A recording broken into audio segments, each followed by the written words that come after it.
Alors, dans un instant, je vous présente mes camarades, mais je voudrais d'abord que mes camarades sachent qui est invité à déjeuner aujourd'hui. Alors, d'abord, Colette Roumanoff. Colette a apporté son témoignage aujourd'hui, et c'est la journée mondiale Alzheimer. Et c'est un témoignage étonnant sur finalement cette maladie dont on parle et qui est presque tabou parce qu'il y a beaucoup de peur associée à ça, beaucoup d'anxiété, beaucoup de souffrance et de douleur.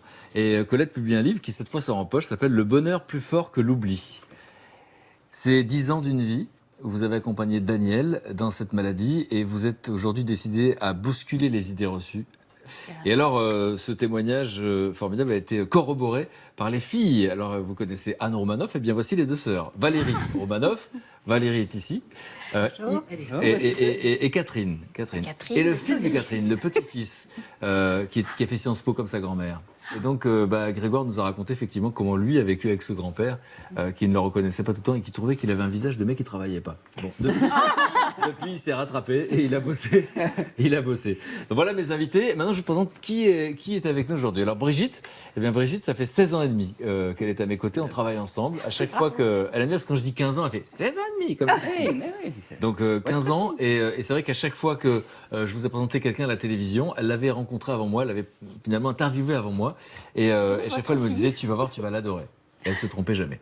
À côté d'elle, Céline. Céline aime qu'on la présente comme jardinière. Elle est beaucoup plus que ça, vous allez le comprendre, mais elle est consciente que dans le monde dans lequel on vit, eh bien, le végétal est très important. Et comme aujourd'hui, 51% des habitants de cette planète vivent dans une ville, 51% des habitants sont loin du vert. Et puis, Luc, c'est quelqu'un qui est très à l'affût de tout ce qui existe. C'est la chaleur qui nous manque dans ce monde. C'est la convivialité incarnée.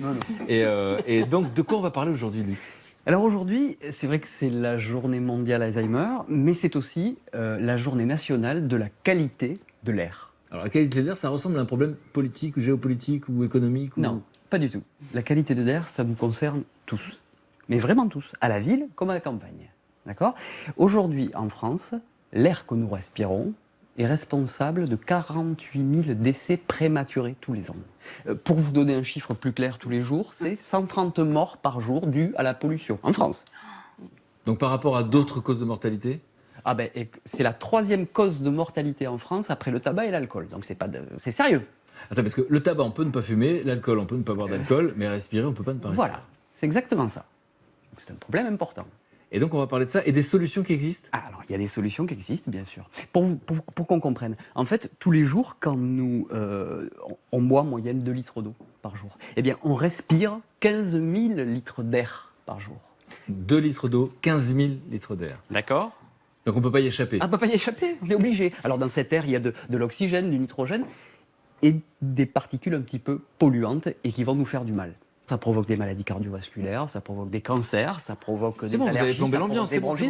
Voilà. Donc c'est un problème très grave et qui nous touche aussi bien en ville qu'à la campagne. Parce qu'à la campagne, avec les pesticides, voilà. Donc aujourd'hui, c'est la journée nationale de la qualité de l'air. Et donc on va s'intéresser aux solutions, aux solutions qui marchent. Ouais. Brigitte. Les voitures en ville, c'est source d'énormes pollutions. Et il y a le maire d'une petite ville espagnole qui a eu une idée plus que surprenante. Et qui marche ? Qui marche. Et donc il pourrait inspirer d'autres gens. Ah bah oui, il y a même à Paris, ils vont s'en inspirer, et à New York, ils s'en inspirent aussi. Céline. Alors, moi, j'ai pas forcément une solution, mais j'ai quelque chose qui va nous aider à en trouver une. On sait que les espaces verts, ça aide à aller mieux. Il y a des études qui sont parfois un peu controversées, qui disent qu'un arbre de 30 mètres, par exemple, peut nous permettre de réduire de 20 kilos la poussière qu'il y a autour de nous, en retenant les particules avec les feuilles. Les villes se sont saisies de tout ça, qui est un palmarès des villes de France, et on va voir si votre ville fait partie des villes. Un palmarès. Un palmarès, un concours. Un concours. Il y a du vert, parce que le vert est nécessaire. Exactement. Moi, je vote Toulouse. Ouais, Toulouse. Il est de Toulouse, il est de Chauvin. Et toi, Luc, on parle de quoi ? Moi, cette question de la qualité de l'air, je me suis dit, bêtement, qu'est-ce que je peux faire ? D'accord ? Toi, tu réfléchis bêtement. Je réfléchis, oui, simplement. Et je me dis, tiens, comment on va pouvoir essayer de réduire la voiture ? Voilà, aussi, simplement. Et je me dis, le vélo. Le vélo, c'est super. Le vélo, ça fait du bien au corps, pour l'équilibre, pour le cœur. On me dit que c'est très bon pour le cœur. Et puis, alors, ça n'émet pas. Je pose la question autour de moi. Qui utilise le vélo dans la vie courante ? Vous ? C'est quoi, c'est le Vélib à Paris ? Alors non, j'habite pas à Paris, j'habite dans une petite ville à côté d'Angers et j'ai depuis peu un vélo électrique. Et ça me fait pédaler parce que du coup ça devient possible pour moi de pédaler, qui suis quand même assez paresseuse. Donc là ça pédale tout seul et je trouve ça assez génial. Ouais. Eh bien, en France, on est nuls. On est nul en vélo. On est nul. Pour les déplacements, pour les courts déplacements, on est 10 fois plus nul que les Danois. On est 5 fois plus nul que les Allemands. Et ils ont un climat beaucoup plus dur que le nôtre. Oui, c'est ça, on pourrait C'est dire. ça que je me dis, moi, je comprends pas. C'est quoi l'explication? Comme ça, spontanément, vous aurez une explication, Colette? Pourquoi est-ce qu'en France, on n'a pas cette tradition du vélo? C'est culturel? Beaucoup de choses sont culturelles, mais par exemple, moi, vous ne me verrez jamais sur un vélo à Paris, je peux vous dire. Hein. Ça, il faut penser à moi, parce que tout le monde n'a pas 30 ans et tout le monde D'accord, mais ceux qui peuvent. ne fait pas du, Oui, voilà, ne fait pas du Vélib. Voilà. Moi, je ne suis pas un client de Vélib. Non, mais ceux qui peuvent, c'est la question. Puisqu'on Voilà. sait que c'est bon pour la santé et que c'est bon pour la société, Ouais. on pourrait se demander pourquoi en France, Voilà. on n'est pas... Est-ce que c'est quoi? Il y a une explication, vous en voyez une? Mais justement, quand on fait du vélo en ville, c'est pas là qu'on attrape toute la pollution en respirant plus? C'est une vraie question. Ouais, mais il y a des études qui ont été faites et qui ont prouvé que si on met dans la balance les deux, le bénéfice est plus important. Donc, Par contre, le covoiturage, c'est quand même beaucoup développé, ce qui est aussi une solution, je trouve. bien Bah sûr, oui. bien sûr, ça c'est une très bonne idée. Et alors, on se dit comment développer le vélo. Alors c'est vrai qu'on a pu voir dans les villes, et c'est vrai aussi, des gens qui font des coursiers à vélo, hein, qui livrent des plis, des colis. On a vu des livraisons de nourriture aussi à vélo. On a même vu des cyclopousses à vélo. Et ben là, je vous ai dégoté un dingue, un fou furieux. Il vient de Rennes. Un d'accord. dingue? Un dingue. Dingue. Il s'appelle Jérôme Ravard. Jérôme. Et il a décidé qu'on pouvait tout faire à vélo, et notamment déménager. Vous avez déménagé un studio, pas une maison. Déménager un T3. D'accord. On met tout ce qu'on veut sur un vélo. D'accord. Limite de poids 300 kg. Et faites-moi croire que c'est un seul voyage aussi. On est à plusieurs vélos. Donc le déménagement en vélo, c'est son idée. Et lui, il veut déménager à vélo. Et il le fait, et ça marche depuis 3 ans. On regarde. Non, depuis 6 ans. Et on regarde le reportage.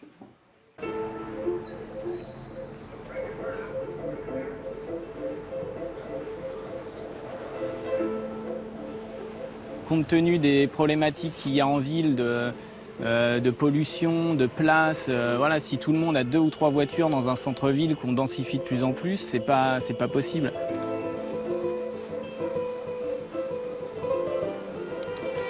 Demain, si tout le monde allait à vélo au travail, dans la mesure du possible, hein, pas ceux qui ont des distances de fou à faire, il y aurait beaucoup moins de problèmes de pollution. Par contre, ouais, s'il pleut, il faut que j'aille chercher ma baguette avec ma bagnole. C'est quand même mieux que d'y aller à vélo et me prendre une rincée. Donc changer les habitudes, c'est ce qui est le plus dur, quoi. Olivier ? On va avoir besoin en gros de 2 plateaux, un caisson. Ouais. On a une trentaine de cartons, des électroménagers, un grand lit de place et puis un congélateur. J'ai eu envie de tenter voilà, l'expérience du déménagement à vélo.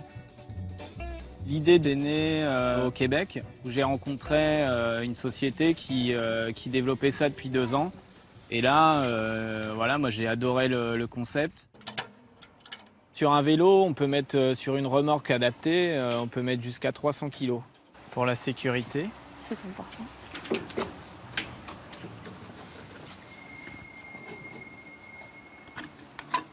Allez, go.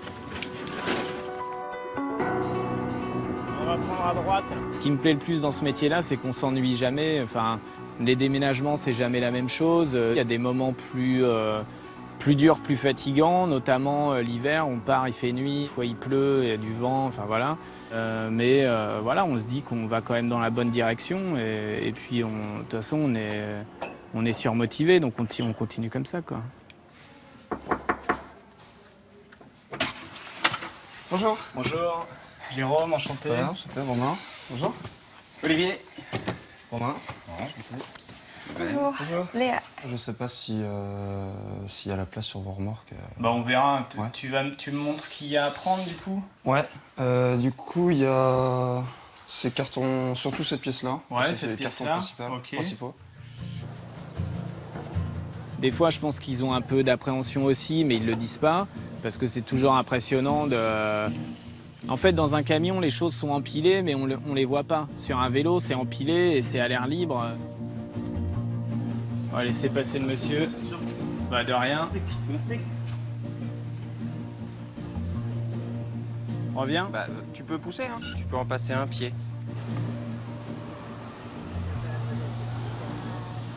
Merci. Bon, on est prêt, on y va? Puis là, tu me suis, on descend pépère, les mains sur les freins. Les mains sur les freins. Voilà. Te laisse pas prendre par la vitesse, quoi. Ok.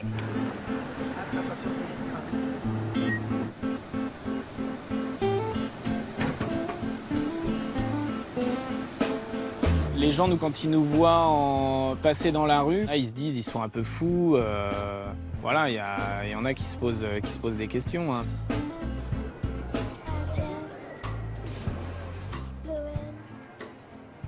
Il y a aussi des gens qui disent c'est bon, on n'est pas en Inde, voilà, qui en gros eux, voient ça comme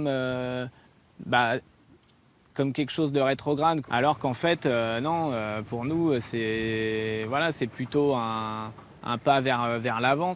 Une fois que les gens viendront plus nous parler en ville, ça voudra dire que c'est naturel, quoi, que c'est logique, que ça choquera plus personne.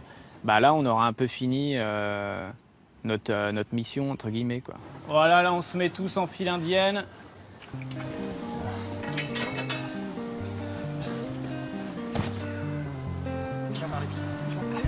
On peut se mettre de chaque côté, nous va monter aussi. Sur la tranche. Qu'est-ce que tu fais? J'essaie de me redresser. Bon, on a terminé, Romain. Merci beaucoup. Et puis à bientôt. Salut. Bon déballage. À bientôt, merci. Ouais. Au revoir. Il y a un peu de boulot là. Allez, au revoir. Au revoir, merci encore. Il y a une bonne satisfaction à la fin de la journée parce que on a fait une activité physique et puis on a aussi évité d'utiliser une camionnette. L'intérêt aussi, c'est de montrer aux gens si nous on peut transporter aussi gros, eux ils peuvent peut-être faire leurs courses tout simplement à vélo. Moi, ce que j'aimerais, c'est que demain, en ville, je pense que voilà, ce sera relativement un réflexe d'utiliser des remorques, des triporteurs, des vélos cargo pour ses besoins en transport du quotidien, quoi.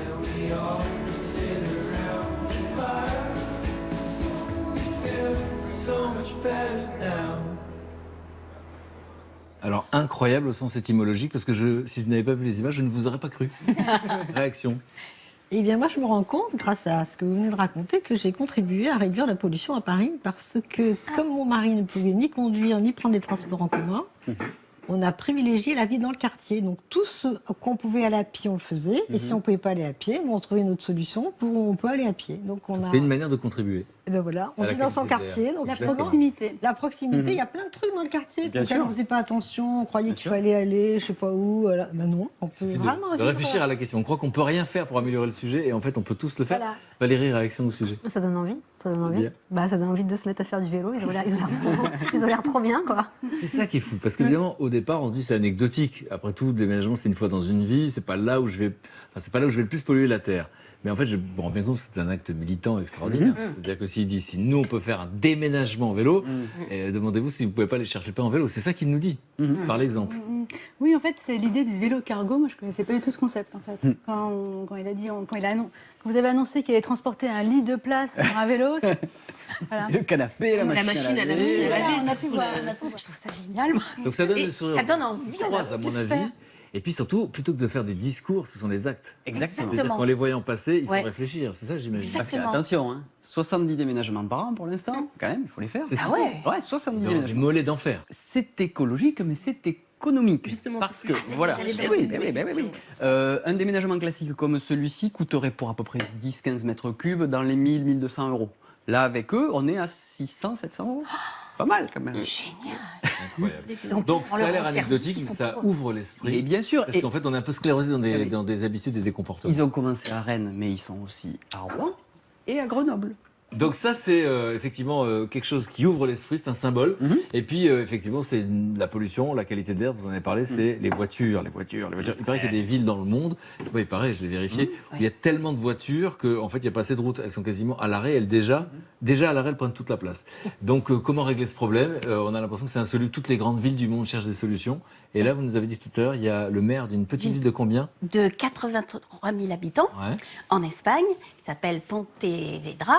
Il a une idée. Il a eu une idée. Et justement, c'est marrant ce que tu dis, parce qu'effectivement, les piétons ne pouvaient pas marcher sur les trottoirs, les voitures étaient garées, il y avait du monde partout, c'était l'horreur. Et ce monsieur, qui s'appelle Miguel Ancho Fernandez Lores, j'ai failli dire Lopez, bien sûr. D'accord. Bon, Il est excusez-moi. formidable, il est forcément de ma famille. Allez-y. Et donc, ce monsieur, quand il est arrivé à la mairie il a été élu en 99 à la mairie de de sa ville, il s'est dit, mais c'est pas possible, c'était complètement asphyxié. Il s'est dit, il faut trouver quelque chose. Et il s'est dit, ce qui aurait de bien, ce serait une ville sans bruit, sans accident, où les enfants pourraient courir dans la rue. Donc une part d'utopie nécessaire, c'est ce que je remarque. Complètement, complètement. C'était quoi la décision? L'idée, une ville sans voiture. Carrément sans voiture. Donc c'est un intégriste. Un peu. Il permettait quand même. Radical. Sans voiture. Oui, il permettait quand même. Il y a eu des discussions. Hein. Donc les commerçants ont voulu bien sûr que les livraisons puissent se faire. Ça, d'accord.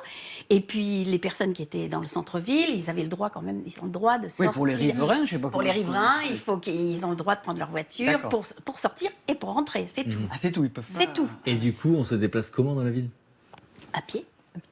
Ou en ville. Et 80 000 habitants, c'est une ville comme quoi chez nous, par exemple? C'est comme Avignon ou Poitiers. D'accord. Donc c'est comme si à Avignon ou à Poitiers, il n'y avait pas de voiture et on se déplace qu'à pied. Voilà. Ou à vélo. Voilà, ça c'est la vie. La ville est complètement... Il n'y a pas de voiture. Les enfants... piétonne, quoi. Oui, les enfants peuvent courir dans la rue.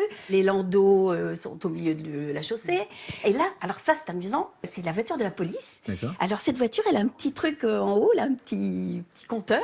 Et il photographie les voitures qui sont garées, parce que les riverains, des fois, ils se garent. Il ne faut pas rester plus d'un quart d'heure. Au bout d'un quart d'heure, ça leur signale. Et là, hop, un PV, mais alors pas un petit PV, 200 €. Hein. Donc ça dissuade.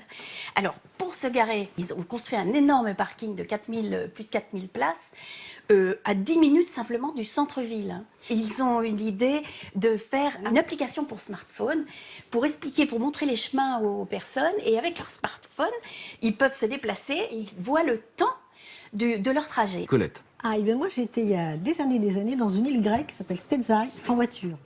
C'est un peu génial. Vraiment, un peu génial. Un peu génial, pourquoi? Franchement, mais c'était génial. Ça change tout dans la vie. C'est impressionnant, quoi. Les enfants sont plus autonomes. À 6-7 ans, ils ont le droit d'aller n'importe où. Oui, parce qu'il n'y a rien. Bien, ça. Personne ne les en empêche puisque c'est sans danger. C'est incroyable. Ça a quelles conséquences sur la pollution? Alors, la pollution, 61% de pollution en moins. Ah, c'est colossal. C'est énorme. Alors, ce maire, vous n'allez pas me croire, mais il a été réélu 4 fois.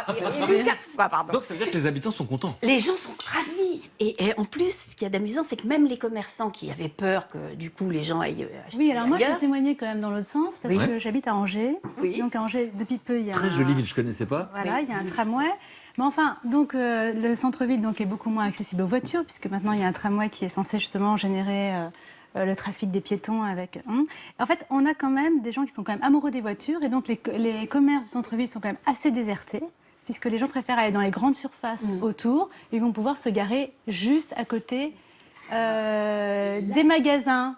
Il a trouvé la solution. C'est très fort, mon Miguel. Catherine. Mon Miguel, il est formidable. J'en doute pas, j'en doute pas. Au contraire, les commerçants seront ravis parce qu'il a fait des terrasses partout. Donc les gens viennent boire des pots, des machins, ils vont chez les petits commerçants qui font 20% de plus de chiffre d'affaires. Ah oui, Et surtout ce qu'il a fait, il a interdit aux grandes surfaces de s'installer trop près de la ville. Fino, mon Miguel. Et Miguel, formidable. Hein. Et donc la ville s'appelle Pontevedra. Quelle région d'Espagne? En Galice. D'accord. Ce qui est rigolo, c'est que des fois, on se rend compte que des choses qui ont été faites pour gagner du temps, la voiture, à une certaine époque, avoir une voiture, pouvoir se déplacer en voiture, c'était rien de plus extraordinaire pour des gens qui avaient passé toute leur vie à marcher ou à pas pouvoir justement. Et là, du coup, ça devient quelque chose qui nous fait perdre du temps, parce qu'il y a tellement de gens qui ont des voitures que du coup, on se retrouve dans les embouteillages, difficile à garer, etc. Les ordinateurs, c'est pareil, tout ce qu'on a inventé pour gagner du temps, on se rend compte que maintenant, finalement, ça nous en fait perdre. Et puis on devient sédentaire, donc on a des problèmes c'est ça, de santé. D'autres problèmes qui arrivent. Donc des fois, pour aller plus vite, finalement, on prend beaucoup plus de temps. Et du coup, le rapport au temps peut peut-être être en train de changer maintenant, parce qu'on se rend compte que finalement, prendre le temps, c'est plus intéressant que d'aller vite. Répétez cette phrase, je l'adore. Prendre le temps, c'est plus intéressant que d'aller vite. Et oui, et puis moi, je retiens surtout c'est bien d'obsession, quand même une croissance de la convivialité. Les gens dans la rue l'embrassent. J'ai envie d'appeler Miguel. Hein. Ça marche. Mais qui marchent, inspirants, qui sont inattendus. Moi, je trouve que c'est raccord avec votre discours. Vous êtes là pour vous battre contre les idées reçues sur la maladie d'Alzheimer. Vous avez décidé qu'on en parlera avec le sourire. Et donc, c'est cette idée-là, finalement, on parle de choses dramatiques, puisqu'il y a 130 morts par jour. 130 morts par jour. Et donc, de voir qu'il y a des gens qui, ici ou là, sont créatifs et trouvent des solutions, je trouve ça juste magnifique. Ça m'émeut. Merci, Brigitte. Merci, Brigitte. Ouais, c'est chouette. Alors, la jardinière. Donc, Céline, tu nous as expliqué tout à l'heure que la place du végétal dans les villes est déterminante. C'est quelque chose de vital pour la qualité de l'air. Et on sait aussi d'ailleurs que dans les villes, plus il y a de la verdure, moins il y a de la violence. Ça a été prouvé aussi scientifiquement. Et donc, c'est évidemment très important. Et finalement, en France, on est placé comment? Quelles sont les villes où il y a plus de verdure qu'ailleurs? Et donc, c'est de ça qu'on va parler aujourd'hui. C'est de ça dont on va parler. Il y a un palmarès qui a été édité par l'UNEP, l'Union nationale des entreprises de paysagisme. Et je suis extrêmement heureuse que vous soyez là aujourd'hui parce Moi, que je suis très fière on a parce que Angers, région horticole et végétale. Voilà. C'est-à-dire Angers est numéro 1. S'applaudit, Vous êtes en haut du palmarès? Exactement. Mais vous avez, alors je ne savais pas du tout, mais quand je vous ai dit que c'est une ville jolie, effectivement, j'ai été il n'y a pas longtemps et je ne connaissais pas cette ville et j'ai eu un choc. Je n'arrivais pas à expliquer ce que c'était. C'était une sensation, en fait. Je me trouvais ça. J'ai dit, mais les gens ont l'air sympas. C'est la douceur Angeville. Hein, c'est ça. Il y avait un truc, ça avait l'air cool, c'était une sorte de ville idéale. Et vous êtes en train de me dire que c'est le premier du palmarès. C'est le premier. Donc j'avais une intuition. On va tous déménager à Angers, du coup, ça va être la catastrophe. C'est de la place, c'est de la place. C'est Angers qui est numéro 1, qui a le plus d'espace vert par habitant de toute la France. Mais dans la ville, pas autour. Dans la ville, 51 mètres carrés par habitant. C'est 20 mètres carrés de plus que dans le reste de la France, en moyenne. Ah, pas mal. Parce qu'effectivement, il y a plusieurs grands parcs. Alors, pour essayer de comprendre un petit peu mieux, on a un invité aujourd'hui qui s'appelle Olivier Blond, que je vais aller chercher, qui est le président de l'Association nationale de préservation de la qualité de l'air. Bonjour monsieur. Bonjour. Enchanté, vous êtes le bienvenu. Merci. Voilà, je vous présente la famille Romanoff. Je vais vous installer. Les ressemblances, en tout cas. Oui, vous avez remarqué vous aussi, mais il ne faut pas leur en parler, j'ai l'impression. Si, vous en avez marre, on vous en On parle. est les seuls en France à s'appeler Roumanoff. Ah bah dis donc, Et tout le monde croit qu'elle a un faux nom, mais pas du tout. C'est son vrai nom. donc ça n'est pas un pseudo. Non. Donc Olivier, vous êtes président. Moi les présidents ça m'impressionne. Pourquoi vous êtes président de cette association? Elle veut dire quoi cette association et c'est quoi son but?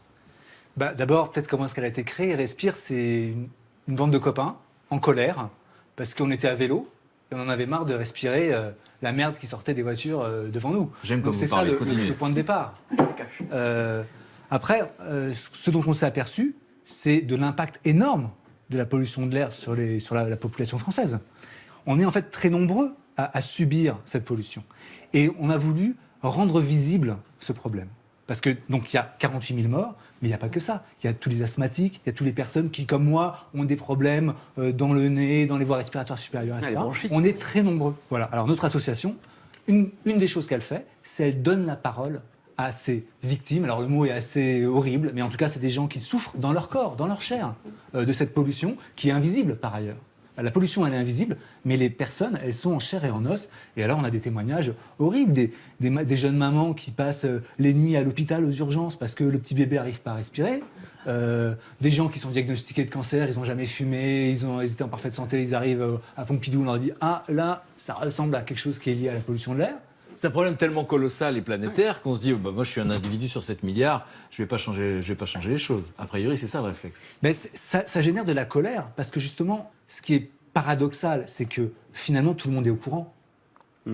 Les rapports scientifiques, ils se succèdent les uns aux autres, ils disent la même chose à chaque fois. Hein. Les politiques, ils sont au courant. Les maires, les préfets, ils sont au courant. Et finalement, très peu de choses, ou trop peu de choses en tout cas, changent. Et donc nous, c'est ce qu'on essaye de faire. On gratte là où on peut, hein, on est tout petit. Mais voilà. C'est des lanceurs d'alerte en fait. Voilà. Voilà. Lanceur d'alerte. Vous êtes tout petit, mais moi je veux faire partie de l'association. Respire. C'est facile, ça a du sens. Voilà. Et ce qui est intéressant, parce que là on parle de Pompidou, on parle de la ville, mais c'est à la campagne aussi. À la campagne, on respire mal. Faut arrêter de croire que on est dans une moindre mesure. Mais ça touche aussi la campagne. À cause? Alors, il y a deux causes principales à la campagne. Il y a tout ce qui est pesticides, épandage. Mais il y a une deuxième cause qui est les feux. C'est-à-dire que les paysans, souvent, ils vont brûler leurs déchets. Ils pensent que c'est pas très grave. Et puis, ils en profitent pour balancer la poubelle. Et puis, ça brûle du plastique, des médicaments, des produits chimiques, etc. Et tout ça, ça va chez le voisin. Et alors, ce qui est paradoxal, c'est que c'est interdit. Et nous, on a des gens, par exemple, qu'on soutient aujourd'hui, on fait du soutien juridique par rapport à des personnes en Aquitaine qui sont incommodées par ces trucs-là, qui sont allés voir leur maire, le préfet, la police, etc. Et personne ne fait rien. Donc vous êtes indigné, on l'a compris, et franchement, on vous donne raison. La question, c'est agir et comment. Comment on peut faire changer les choses. D'abord, vous disiez des conseils pour mieux vivre. Alors déjà, dans l'état actuel des choses, je ne comprends pas ce qu'on arrête de respirer, on respire une fois sur deux. C'est quoi l'idée? Non, mais bien sûr qu'on ne peut pas arrêter de respirer. Après, il faut éviter de s'exposer aux endroits où il y a le plus de pollution. Et ça, en fait, aujourd'hui, on peut le savoir, de mieux en mieux. Il y a, par exemple, sur Paris, alors moi je suis parisien, sur Paris, il y a AirParif qui donne des cartes de pollution jour par jour, heure par heure. Dans la ville, il y a des endroits plus pollués que d'autres? Bah, bien sûr. Par exemple? Les axes routiers, le périph'. D'accord. Et ce qui est terrible, alors je rajoute un élément, c'est que la pollution, elle touche encore plus les pauvres que les riches. Elle touche tout le monde. Hein.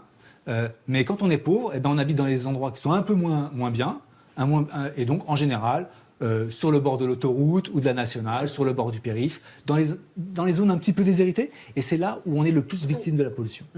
Donc l'inégalité continue même face à quelque chose qui est universel, qui est genre, je respire de l'air. Ouais, absolument. Et donc ça c'est, je voudrais savoir les volets de votre association. Il y a l'aide, et donc indiquer aux gens là où on peut s'exposer moins.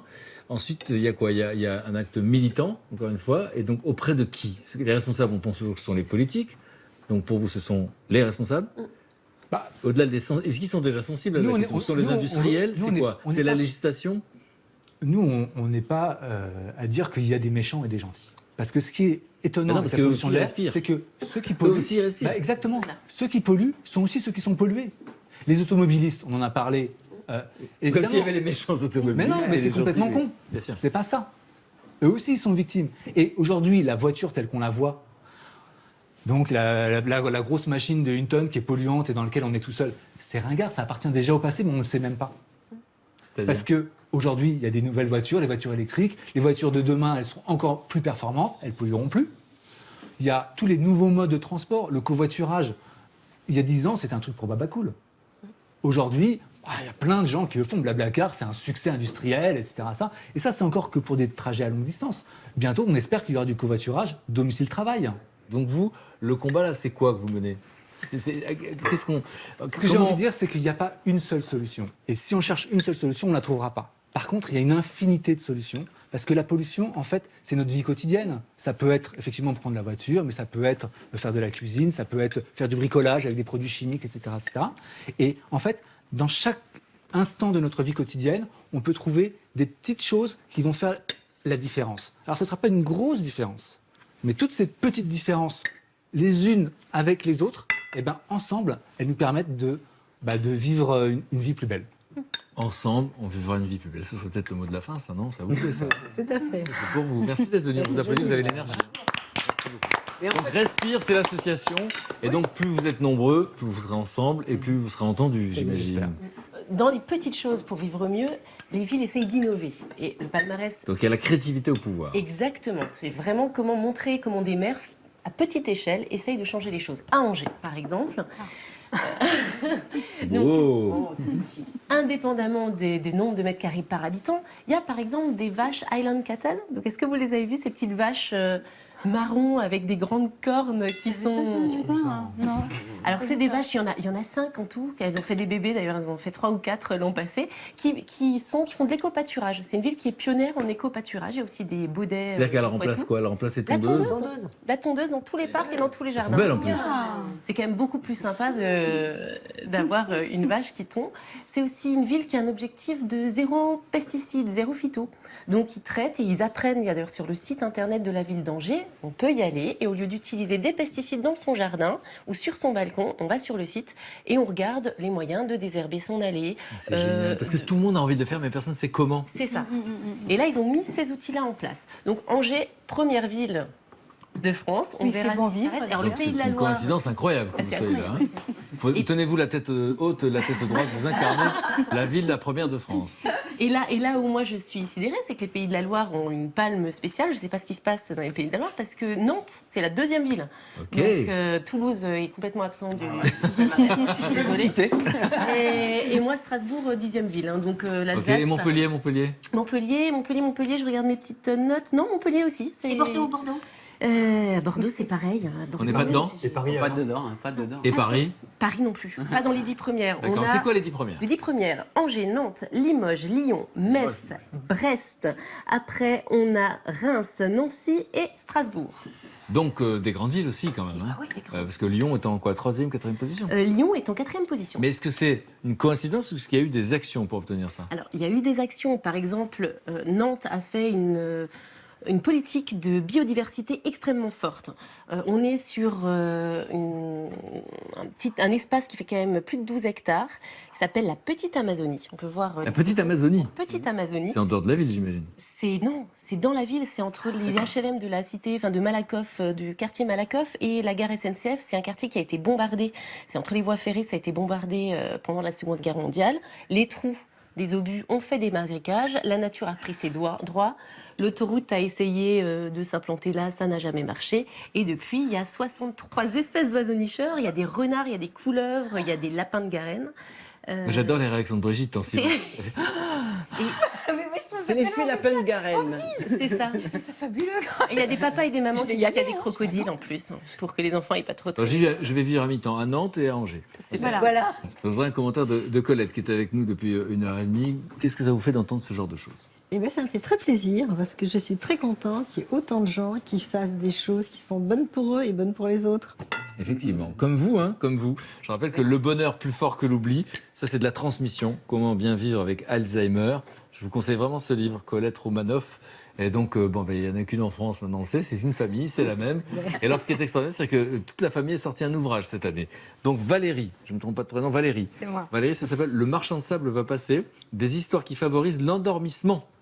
D'accord, parce que vous êtes... aider les parents à endormir leurs enfants. Je pense que je vais vous adorer, Valérie. De 1 jour. Ça marche de 1 jour à partir de le moment où l'enfant naît jusqu'à 9 ans à peu près. Ouais. On peut essayer jusqu'à même 15-16 ans, je pense. Après, le problème, c'est pour les réveiller le matin. C'est quoi le conseil qu'on doit retenir? Parce qu'évidemment, on va lire les histoires, mais qu'est-ce que c'est l'idée pour endormir les enfants? En fait, il y a un petit guide juste avant qui explique comment lire les histoires. C'est en fait, le principe, c'est de caler sa respiration sur celle de l'enfant. Et en fait, c'est ce qu'on fait naturellement quand on berce un enfant, c'est qu'on a une respiration qui est synchronisée. Et en fait, on retrouve ça au moment où on lit l'histoire, et du coup, l'enfant, naturellement, se détend, se laisse aller, s'endort naturellement. Pour ça, il y a de la transmission, hein, donc hypnothérapeute. Et puis alors, journal d'une hypnothérapeute, donc ça c'est Catherine Romanoff-Lefebvre. Et donc comprendre l'hypnose tout simplement, parce qu'effectivement, on s'est parlé tout à l'heure, c'est vrai qu'il y a tellement de clichés, et puis l'hypnose du spectacle m'a un peu perturbé, parce que je pensais que c'était de la déconne en fait. Et donc l'idée c'est qu'il y a beaucoup de thérapies qui peuvent sauver des gens, mais du coup qui peuvent soigner quoi? Oui, tout en fait. C'est connu pour arrêter de fumer, c'est connu pour maigrir, mais en fait, ça peut faire beaucoup plus de choses. Par exemple, dès qu'il y a un blocage, dès qu'on sent un blocage dans sa vie, que ce soit au niveau de son couple, de son travail, de n'importe quoi, on se sent bloqué dans sa vie, dans ses relations, dans le fait de ne pas réussir à dormir, dans le fait d'avoir l'impression de ne pas progresser, n'importe quel blocage. Comment on fait pour arrêter un blocage avec l'hypnose? Je comprends pas. En fait, on redonne à la personne le pouvoir qu'elle a, mais qu'elle ignore qu'elle a. Alors moi, j'adorais déjà Anne Romanoff, maintenant j'adore toute la famille Romanoff. Et donc un des petits-enfants... Et donc on peut vous applaudir en fait. Oui, applaudissez-vous. Et Grégoire, on va suivre de très très près. Il a 18 ans, il est déjà à Sciences Po, grâce au grand-père qui lui disait, alors qu'il était malade d'Alzheimer, il dit « T'as pas une tête de mec qui travaille, toi ». J'aime bien cette formule. Merci beaucoup. Et puis comme dit le poète, ne pas partager est une perte de temps. Alors merci à vous tous de nous en avoir fait gagner. Merci beaucoup. Si vous aimez les belles histoires inspirantes, vous serez ému demain par l'histoire de Hugo Oriot. Hugo est écrivain et comédien. En apparence, rien ne le distingue des autres. Pourtant, il a été diagnostiqué autiste dès la petite enfance. On m'avait prescrit un aller simple en hôpital psychiatrique dès l'âge de 2 ans. À ce moment-là, je me mets dans une logique de manipuler mon entourage dans le fait de leur cacher qui je suis pour vraiment ne pas me faire détecter, détester. Si ma mère avait écouté les mauvais conseils de certains, je serais mort aujourd'hui.